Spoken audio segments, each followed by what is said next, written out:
세계적인 영성학자인 리차드 포스트라는 분이 계십니다. 얼마 전에 작고하신 걸로 알고 계셔요.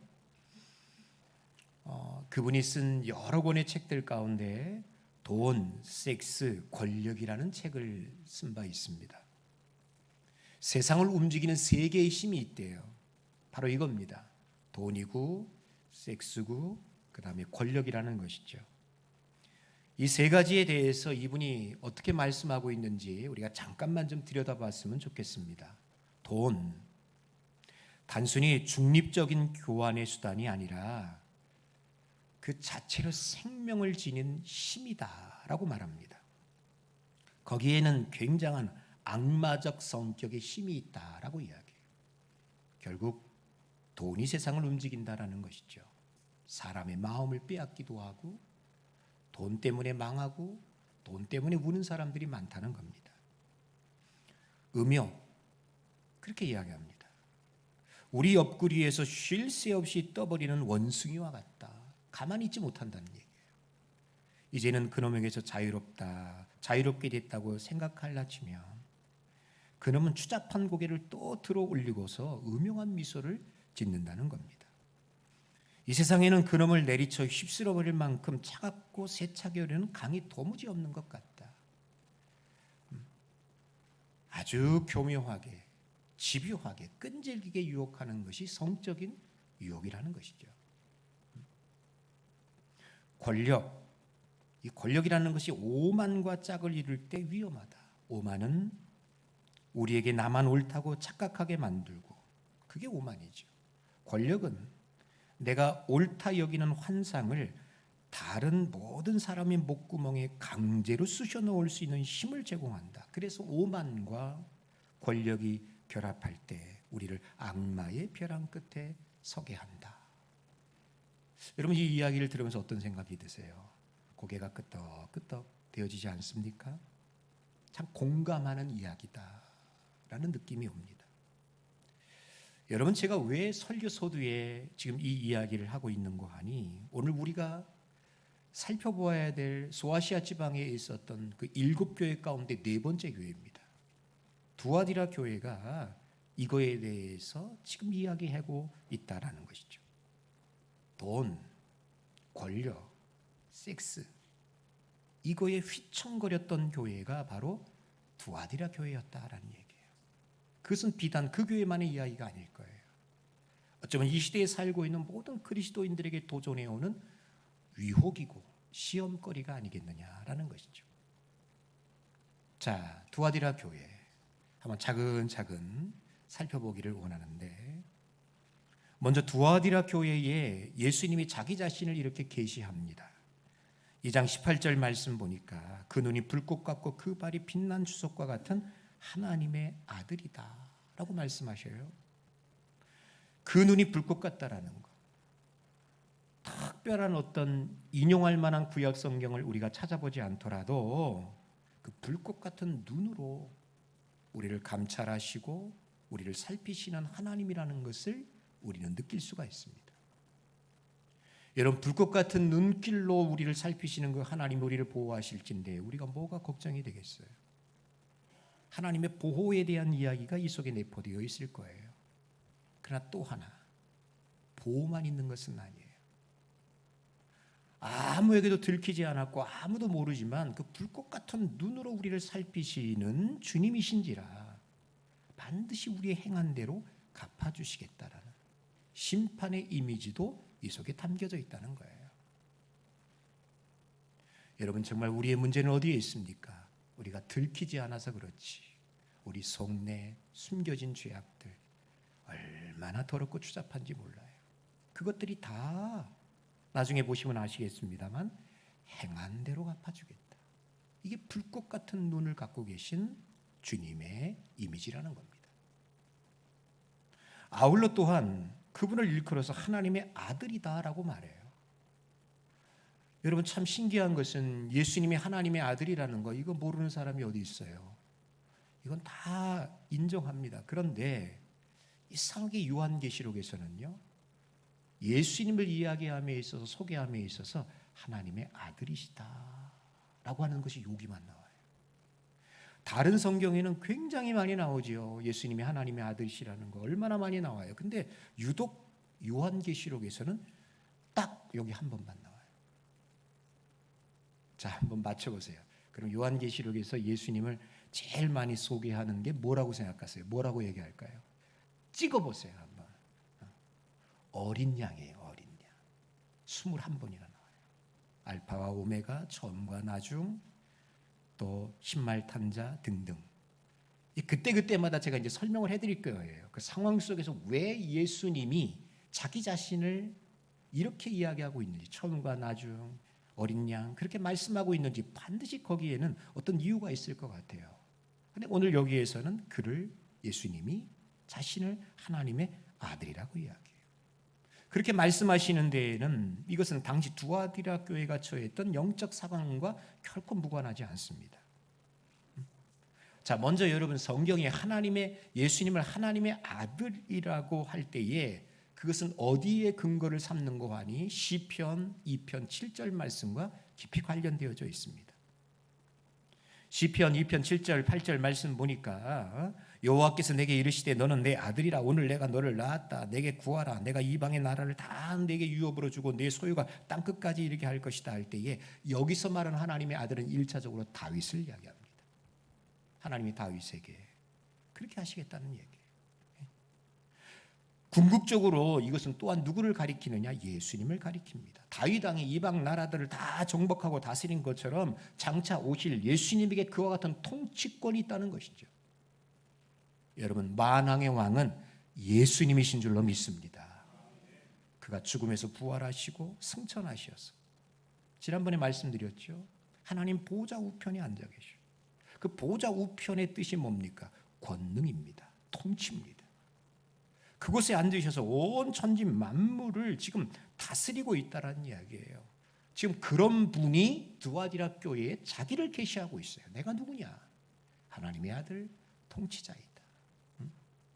자, 그런데 문제는 뭐냐? 두아디라 도시 가운데 살고 있는 많은 사람들은 하나님의 아들, 즉 신의 아들이라고 여기는 존재가 따로 있어요. 그게 누구냐? 예수님이 아니에요.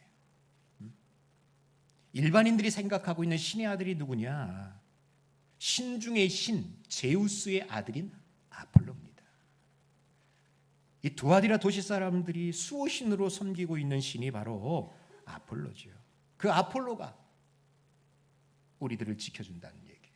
우리를 다스리고 있다, 우리를 통치하고 있다라는 보편적 종교관이 두아디라 사람들의 신앙이었다라는 거예요. 그래서 이런 상황 속에서 오늘 주님이 말씀하고 있는 겁니다. 의도적으로 말씀하는 거예요. 참 신은 제우스가 아니다, 하나님이다. 그리고 이 세상의 권능과 통치권은 제우스의 아들 아폴로에게 있는 것이 아니라 예수님 자신, 나에게 있다. 그것을 말씀하고 있는 거예요. 다시 한번 묻습니다. 세상의 통치, 권력, 흥하고 막하는 흥망선세의 주권은 오직 예수님께 있는 줄로 믿습니다. 이것을 믿는 자들에게 주시는 축복이 있어요. 그 축복이 뭐냐? 요한계시록에서 그 이야기를 한답니다. 오늘 본문에서도 이야기해요. 이 믿음. 그래서 그 믿음 앞에 굴복하며 그분을 섬기는 사람들에게 오늘 계시록 2장 26절 말씀 보니까 이기는 자들에게, 끝까지 내일을 지키는 자들에게는 만국을 다스리는 권세를 주겠다. 예수님이 만국을 다스리는 권세가 있잖아요. 그런데 우리가 그 권세에 참여한대요. 우리가 만국을 주님과 함께 다스릴 수 있을 것이다. 요한계시록 22장 5절 말씀 보면 마지막 새하늘과 새 땅에 대해서 이야기를 하고 계시는 말씀인데 바로 믿는 자들, 우리가, 그들이 우리입니다. 어린 양 혼인잔치에 참여하는 우리들이죠. 주님과 더불어서 세세토록 왕노릇할 것이다. 여러분, 이것이 우리의 미래이고 우리의 소망인 줄로 믿으시기 바랍니다. 그렇게 될 거예요. 그 비결을 오늘 두아디라 교회를 통해서 말씀해 주시는 거예요. 너에게 장차 만국을 다스리는 권세가 있을 것이다. 주님과 더불어서 세세토록 왕노릇할 것이다. 그 핸델의 메시아 중에 할렐루야가 있잖아요. 왕의 왕, 주의 주, 할 줄 알았죠? 여러분, 그 찬양 들으면 막 가슴이 뭉클뭉클하지 않아요? 막 그냥 찡해요, 그냥. 그런 주님과 더불어서 우리가 만국을 다스리는 왕의 권세를 함께 공유할 것이다. 이게 요한계시록의 절정이에요. 근데 누구에게, 어떤 이에게? 오늘 그 이야기를 두아디라 교회를 통해서 말씀해주고 있다는 거예요. 여러분, 두아디라 교회는요, 아까도 말씀드렸습니다만 그들 나름의 영적인 상황이 있었습니다. 강력한 우상 숭배를 강요받고 있었어요. 조금 더 말씀드린다면 두아디라라는 도시는 과거부터 평화롭지 못한 도시였어요. 군사적 요충지로 인해서 얼마나 시달림을 많이 받았던, 이민족 이 나라가 와가지고 정복하고 한시라도 평화로울 때가 없었어요. 그런데 정말 그들 가운데 평화가 찾아온 적이 있었습니다. 기원 후 190년에 로마가 정복한 다음에 우리는 팍스 로마나라는 이야기를 들어봤죠. 로마의 평화 정책. 로마가 정복한 다음에 여러분 그 도시는 굉장히 번영과 평안을 누리게 되어졌습니다. 특별히 그 도시 가운데 주목할 만한 것이 하나 있었는데 무역 협동조합인 길드가 다른 도시에 비해서 굉장히 발달됐어요. 길드라는 조합. 상인들의 협동조합이 있었어요. 무역하는 중개인들의 협동조합이 있었는데 두아디라 도시의 위치적으로 중개무역 도시였기 때문에 무역 협동조합이 발달되어졌어요. 아주 강력한 영향력이 이 길드 조직에 있었습니다. 여러분, 길드의 가장 대표적인 길드 조직이 두 개가 있었다고 그래요. 구리 세공업자들의 길드 조합, 또 하나 염색 세공업자들의 길드 조합이 있었어요. 그러니까 이 두아디라 도시는 뭐가 발달되어졌느냐? 제철과 섬유, 방직, 염색업이 발달되어졌습니다. 자, 맞춰보세요.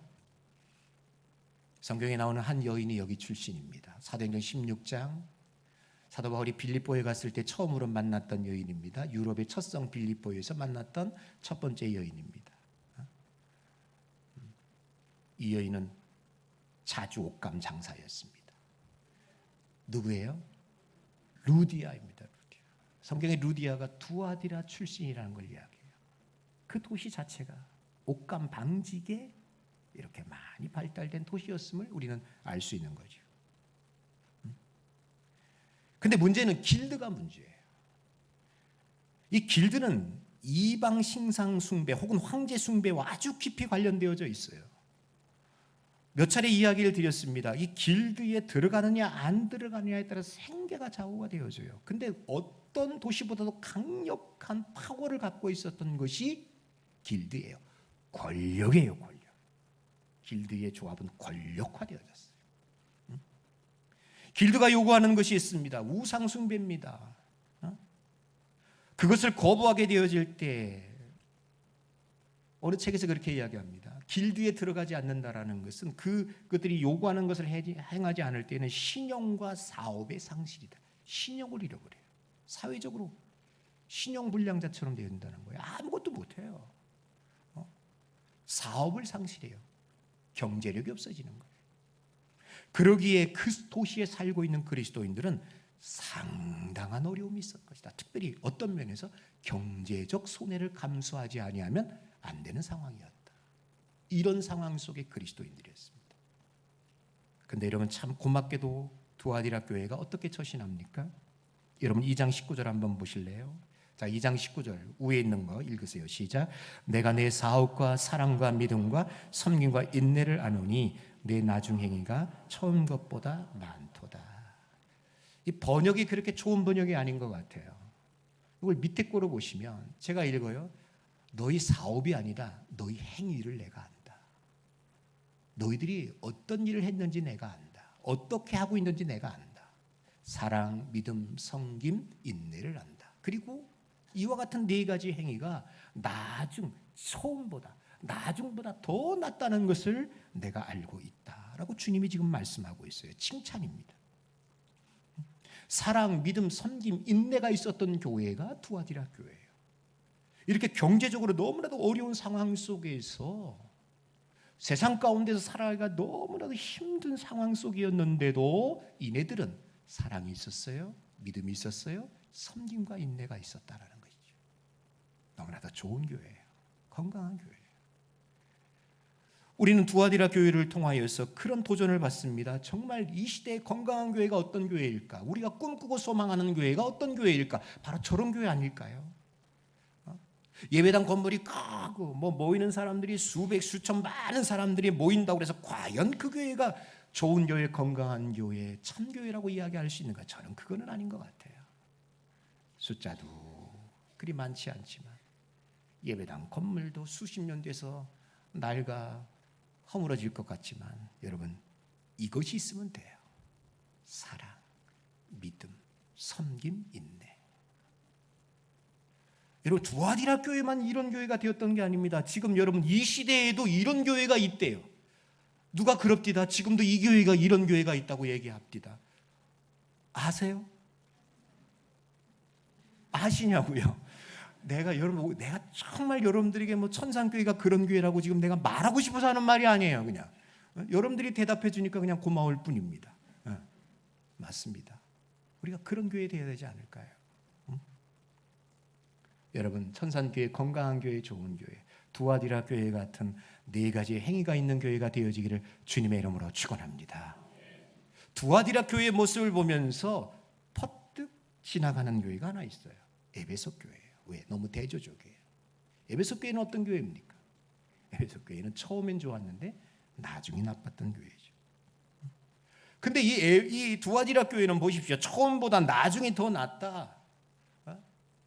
믿음, 사랑, 인내, 섬김이 처음에도 좋았는데 해가 거듭되면 거듭될수록 시간이 가면 갈수록 흐지부지 되는 것이 아니라 약화되는 것이 아니라 더 뜨거운 거예요. 변함이 없는 거예요. 한결 같은 거예요. 그러니까 주님이 그들을 칭찬하시는 거예요. 내가 안다. 너희가 얼마나 신실한 사람들인지 내가 알고 있다라는 것이죠. 여러분, 성경에 보면 처음보다 나중이 더 좋아야 하는 것이 하나님의 뜻이라는 것을 우리는 알고 있습니다. 가나온인 잔치에 여러분 주님 만드신 포도주가 있잖아요. 포도주가 떨어졌습니다. 난리 났습니다. 신랑도 그렇고 혼주도 그렇고 얼마나 난처합니까? 포도주가 없으니. 근데 예수님이 물로 포도주를 만들었답니다. 여러분, 더 난리가 났어요. 사람들이 신랑을 부릅니다. 혼주를 부릅니다. 이 집 이상한 집안이라는 거야. 처음에 되게 다른 집 가게 되면 포도주 떨어지면 찌꺼기 남은 거 주고 물 타서 주는데 어떻게 이 집 포도주는 처음보다 나중이 더 좋냐 이거예요. 이유는 하나예요. 주님이 하신 거예요. 천산교회 주님이 하시면, 천산교회 주님이 계시면, 여러분들 심령과 가정 가운데 주님이 역사하면 처음보다 나중이 더 좋아지는 우리와 교회가 될 줄로 믿습니다. 인생의 답은 어디에 있어요? 주님께 있어요. 나에게 있지 않아요. 주님이 우리를 꼭 붙들어 주셔야 돼요. 근데 이런 좋은 교회에 주님이 책망을 하십니다. 그 책망의 내용이 여러분 20절, 21절 말씀 나오죠. 20절 말씀 보니까 자칭 선지자라는 여자 이세벨을 너희가 용납했다. 그렇게 얘기해요. 그 이세벨이 내 종들을 꾀워서, 주의 종들 목사들일 거예요. 그 목사들을 꾀워서 행음하게 하고 우상 제물을 먹게 했다라는 겁니다. 두아디라 교회의 문제가 여기입니다. 하나입니다. 이세벨을 용납했어요. 이세벨, 성이 이시고 이름이 세벨이에요. 맞아요? 아니죠. 이세벨 그러면 생각나는 사람이 있어요. 구약 성경에 나오는 그 여자, 못된 여자, 아합의 처, 아합의 부인, 시돈의 여자였는데 이스라엘과 정략 결혼을 하면서 아합의 왕비가 되어졌어요. 그때부터 이스라엘 역사 가운데 가장 악한 세대가 맞이합니다. 온 나라 전체가 바알 공화국이 되어버리고 말았어요. 이세벨이 여러분 도끼를 품고서 칼을 뽑아 들고서 엘리야를 비롯한 모든 주의 종들, 모든 주의 백성들을 다 죽이려고 하지 않습니까? 가만히 보니까 여러분 구약성경 그 이세벨 나오는 그 부분을 쭉 읽어보십시오. 임금은 아합이었는데 실세는 이세벨이에요. 이세벨이 종교, 정치 모든 영역 가운데 엄청난 막강한 영향력을 행사하고 있는 걸 보아요. 여기 지금 두아디라 교회에 나타난 이세벨이 이와 같다는 거예요. 구약시대에 이세벨이 환생했다, 부활했다 이런 뜻이 아니에요. 구약시대에 그 이세벨처럼 막강한 영향력을 행사하고 있어요. 그 영향력이 얼마나 컸으면 주의 종들까지도 행음하게 하고 주의 종들까지도 우상 숭배에 참여하게끔 하였는가. 대단한 것이죠. 막강한 권세가 있어요. 권력. 두아디라 도시를 움직이는, 그 교회를 움직이는 권력. 거기에 행음하게 했어요. 음행하게 했어요. 뭐예요? 리차드 포스트가 이야기하는 이 성적인 유혹 속에 교인들이 빠져들게 되는 거예요. 누구까지도, 목사들까지도 빠져들게 되어졌다. 우리는 생각할 수 있어요. 도대체 이 여자가 무엇이길래 얼마나 그렇게, 죄송합니다, 말빨이 좋으면, 선지자라고 했으니 말빨이 좋으면 그렇게 목사들까지도, 주의 종들까지도 다 거기에 굴복하고 하지 말아야 되는 우상 숭배와 음행까지 저지르게 되어졌는가? 도대체 무엇 때문에, 어떻게? 그런데 여러분, 단순히 이 여자의 설득과 예언적인 활동으로만 그것이 된 건 아니라고 봐요. 말씀드렸어요. 이거는 그들의 경제 구조와 아주 깊이 관련되어져 있어요. 길드입니다. 길드. 초반에 말씀드렸습니다만 길드에는 수호신이 있답니다.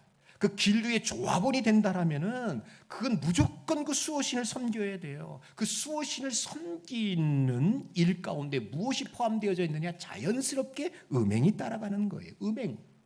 그건 종교적 예식이 불과해요.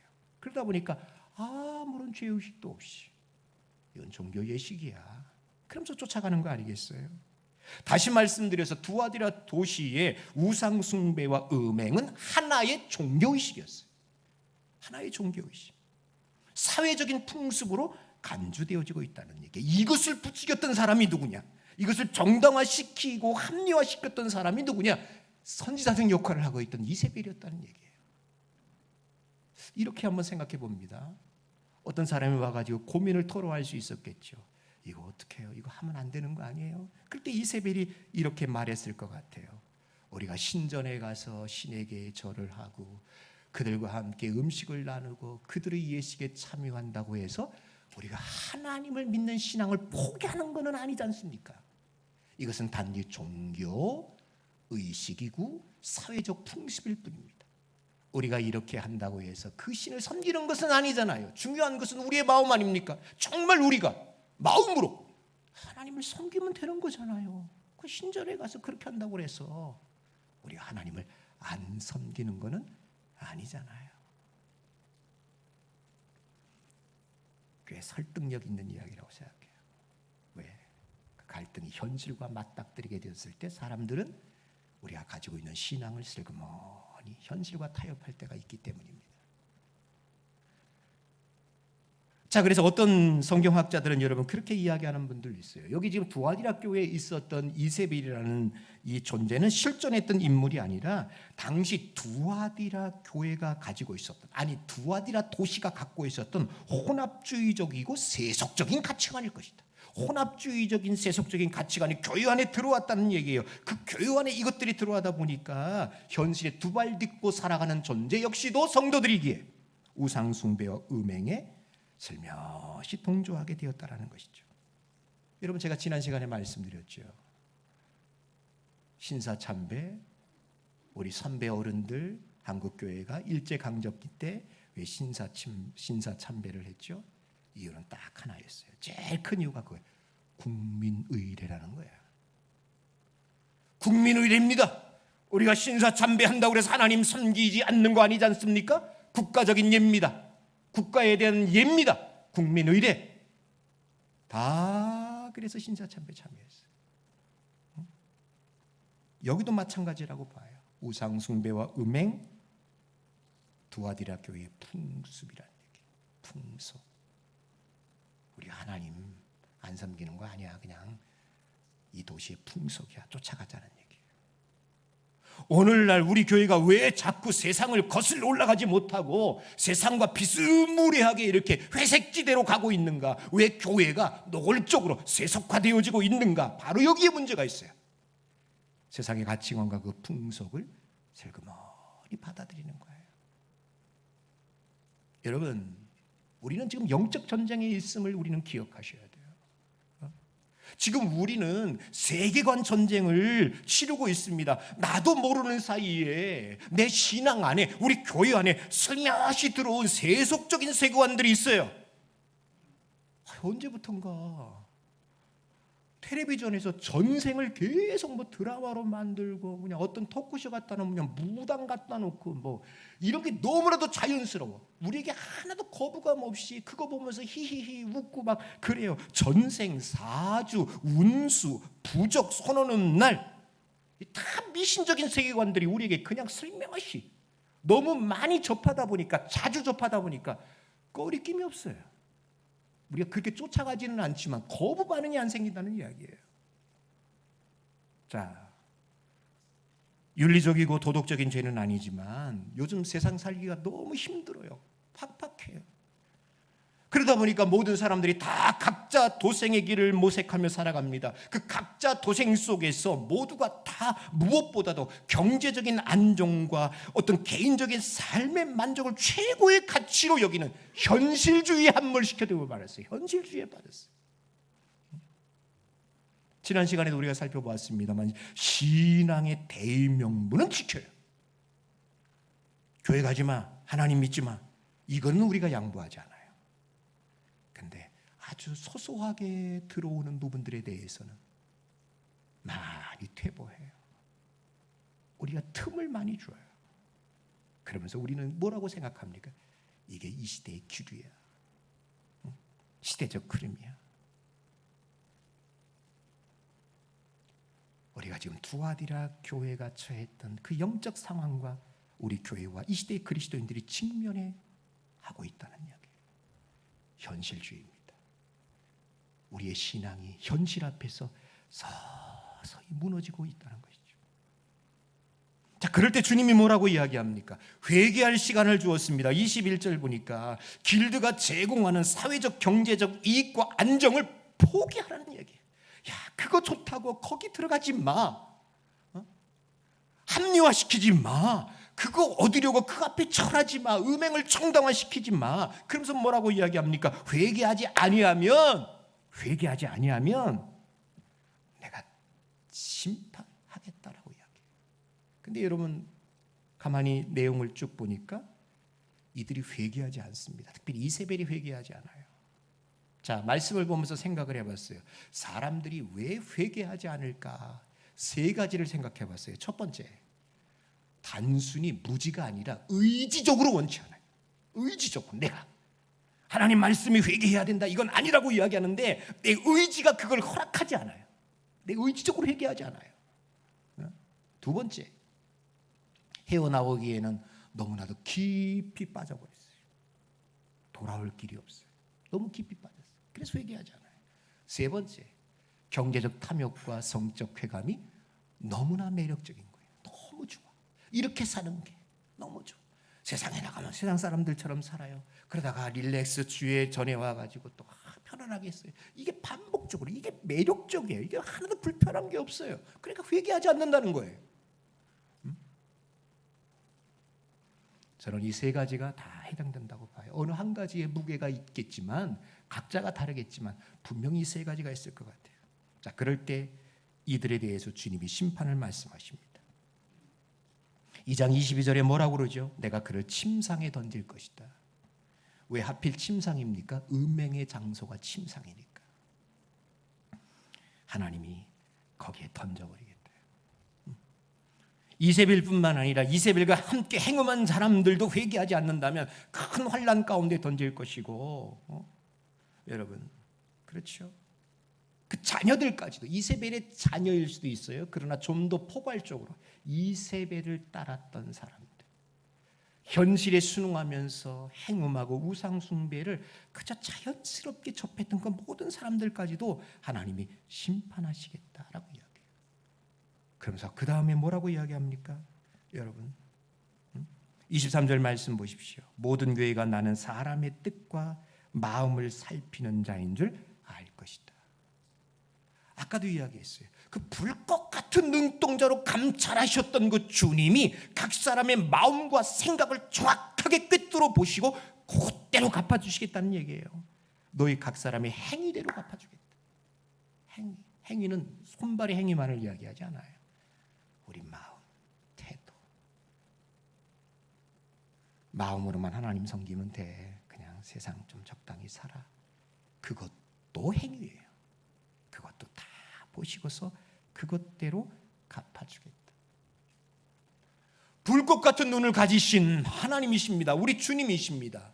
아까도 이야기했어요. 다 속일 수 있어요. 멀쩡한 척이 할 수 있어요. 안 그런 척 할 수 있어요. 중요한 것은 내가 들키지 않았다는 것이 아니에요. 내 본심이, 내 중심이 하나님과 멀어졌어요. 내가 마음으로 짓는 죄가 있잖아요. 내 마음에 음란함이 있잖아요. 내 마음으로 얼마나 돈을 좋아하고 있는지 알고 있잖아요. 그것대로 갚아주시겠다. 그것대로 갚아주겠다. 여러분, 각 사람의 행위대로 갚아주는 거는요, 이 심판에만 해당되는 건 또 아니에요. 우리가 잘한 것에 대해서 하나님이 각 사람의 행위대로 상급도 주시겠대요. 여러분 정말 바라고 축복합니다. 심판받는 분들 되지 마시고 상급받는 분들이 되시기를 주님의 이름으로 축원합니다. 그러면서 이 투아디라 교회가 우리에게 또 한 번 소망을 주고 도전을 주는 것이 그 다음에 나와요. 여러분 그것이 바로 24절에 보십시오. 24절에 보면 두아디라에 남아있어 이 교훈을 받지 아니하고 소위 사탄의 기쁜 것을 알지 못하는 너희에게 말하노니 다 넘어간 줄 알았습니다. 다 그렇게 세상 풍습에 어쩔 수 없다 그러면서 다 거기 오염된 줄 알았어요. 그런데 아니더라고요. 끝까지 남아있는 사람들이 있었어요. 나는 이게 너무 좋아요. 이게 너무 멋져요. 항상 모든 시대 가운데 주님은 남은 자들을 남겨놨어요. 남겨진 자들. 상수리나무, 밤나무 다 배임을 당해도 이사야서에 뭐라고 그래요? 그 그루터기 남은 자들이 있음을 이야기해요. 투아디라 교회가 그런 거예요. 다 이세벨의 꾀임에 넘어갔습니다. 우상 숭배와 행음하는 것이 아무런 꺼리낌이 없게 되어졌습니다. 그러나 절대 그 꾀임에 넘어가지 아니하고 남은 자들이 있었어요. 엘리야 시대 때에도 그랬습니다. 이세벨이 막 활개하던 그 시대에 엘리야가 무릎을 꿇고 눈물을 뚝뚝 흘리면서 통한하며 하나님 앞에 기도합니다. 하나님 없어요. 나 혼자 남았어요. 아무도 없어요. 다 바알에게 무릎 꿇었어요. 그럴 때 하나님 뭐라고 말씀하시죠? 아니야. 바알에게 무릎 꿇지 않은 7천 명이 남아있어.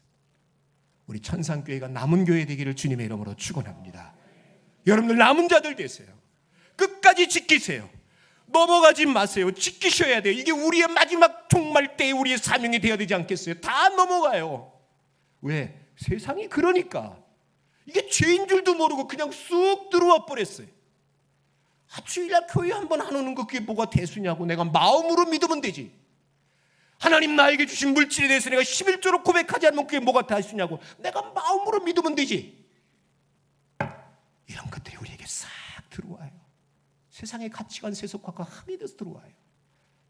그러면서 우리가 서서히 무너져 내리는 거예요. 근데 거기에 무너지지 않는 남은 자들이 있어요. 그게 우리가 돼야 되지 않을까요? 그게 내가 되어야 되지 않겠냐고요. 이 남은 자들 가운데 주시는 두 가지 약속이 있답니다. 첫 번째, 만국을 다스리는 권세를 주겠다. 제우스도 아폴로도 아닙니다. 이미 말씀하셨어요. 하나님의 아들 되시는 예수님이 만국을 다스린답니다. 근데 놀라운 것은 그 만국을 다스리는 주님과 함께 우리도 다스릴 수 있는 권세를 주시겠대요. 이런 요한계시록 저기 여러분 그 22장 20장 그 정도 가게 되어지면요, 이런 뭐라고 이야기하시는지 아십니까? 구원받은 우리가 주님과 더불어서 왕 노릇할 것이라고 이야기해요. 우리가 다 이 만국을 다스린다는 거예요.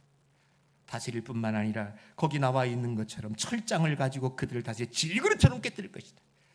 이렇게 패역한 사람들, 우상숭배했던 사람들, 주님이 그들을 심판할 때 우리가 그 심판에 함께 참여할 것이라고 이야기하고 있어요.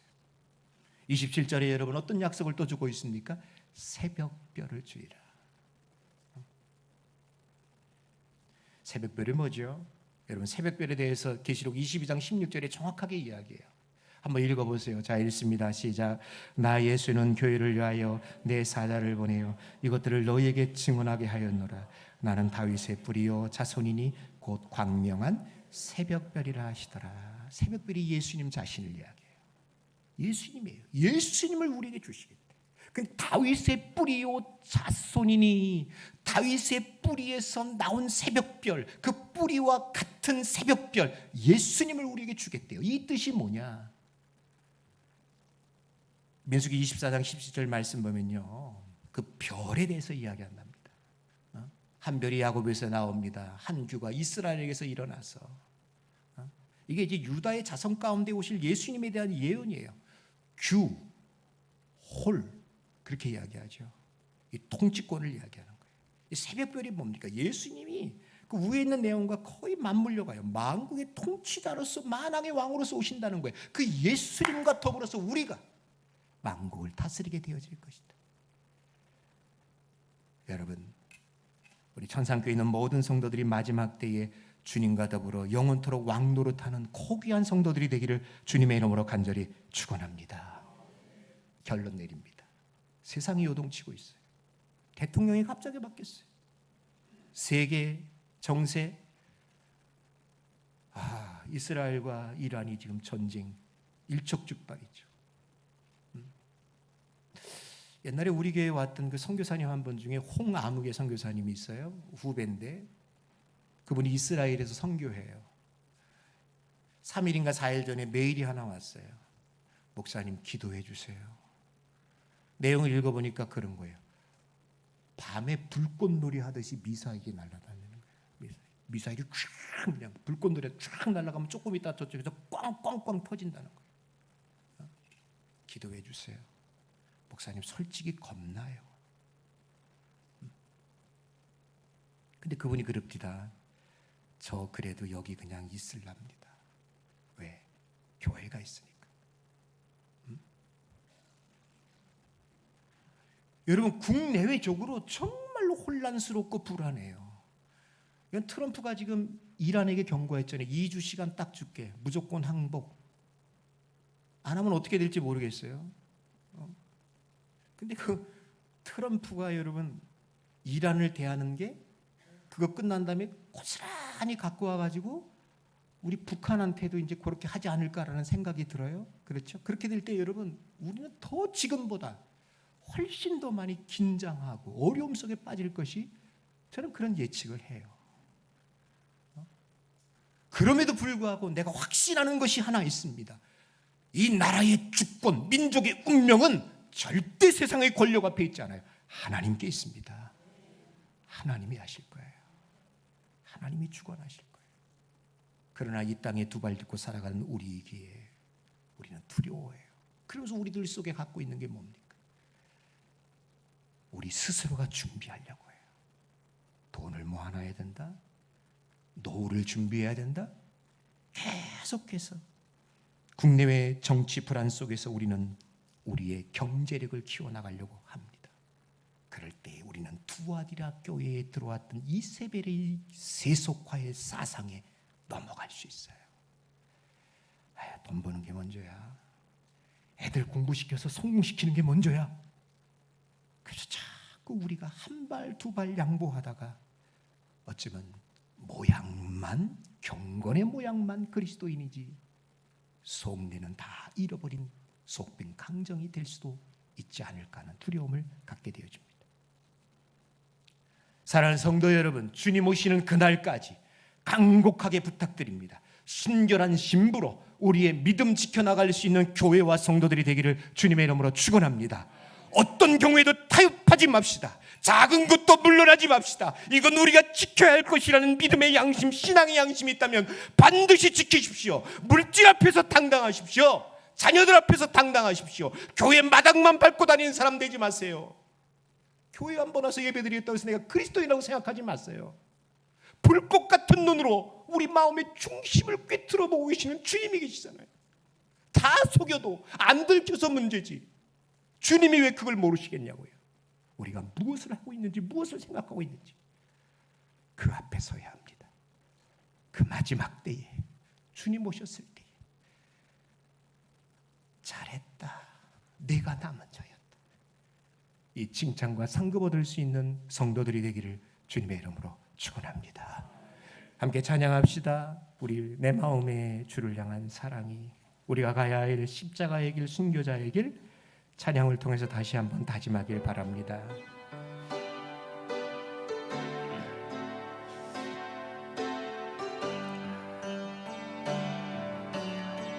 내 마음의 주를 향한 사랑이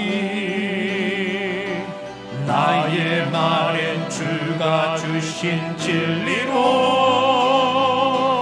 나의 눈에 주의 눈물 채워주소서.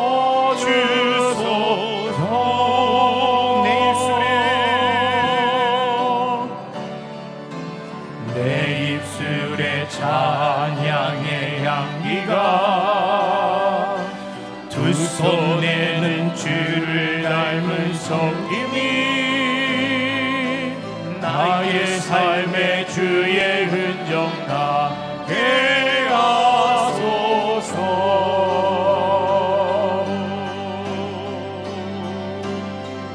하나님의 사랑이 영원히 함께하리. 십자가의 길을 걷는 자에게 순교자의 삶을 사는 이에게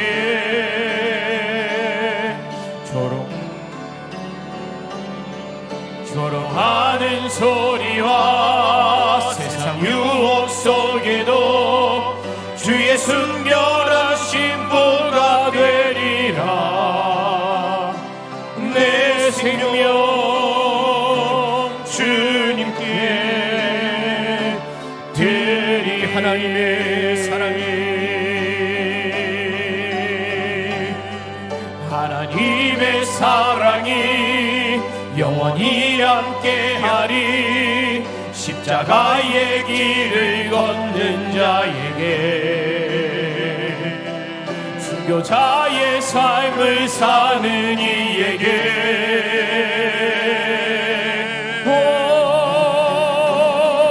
조롱하는 소리와 세상 유혹 속에도 주의 순결한 신부가 되리라.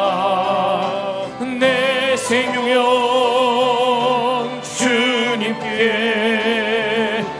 드리리.